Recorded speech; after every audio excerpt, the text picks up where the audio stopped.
In this video, I'm going to show you how you can check the gift card balance without actually redeeming it. So this only works if you've got the physical gift card and you've got the serial number on the gift card as well, because they are going to ask for it. So what you need to do is go to Amazon.com and you need to go and essentially speak to support. And to do that, I will just go to Google and just type something like Amazon live chat. And we're essentially just trying to get to the live chat. So I'm going to click on about Amazon.com and then we can go to their customer service page. Now from here, we can then go and open a chat with an actual associate. Now, if you click on any of these, it's going to give you just standard responses. You want to speak to an actual human. So go something else and then go, I need more help. Now, essentially, we're going to have to try and trick this to get us to speak to a human, which can be quite challenging sometimes, but once you've done it, it's pretty easy to speak to them.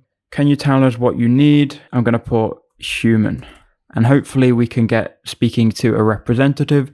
Essentially, we just need to get speaking to a human, so we might as well skip right through all of this. We understand you want to speak to a human. Click yes, that's right.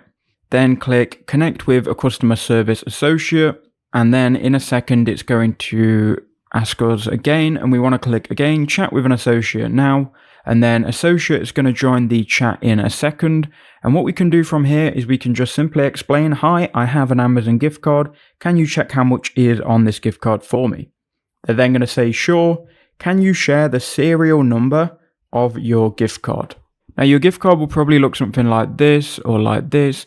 And there's going to be a code, but there'll also be a serial number. They're not going to be able to verify it from the code. They're going to want the serial number. So give the serial number to them, and then chat and support should then be able to tell you how much is on it. And you can see someone has joined already. So that's what you have to do. I hope that helped you out.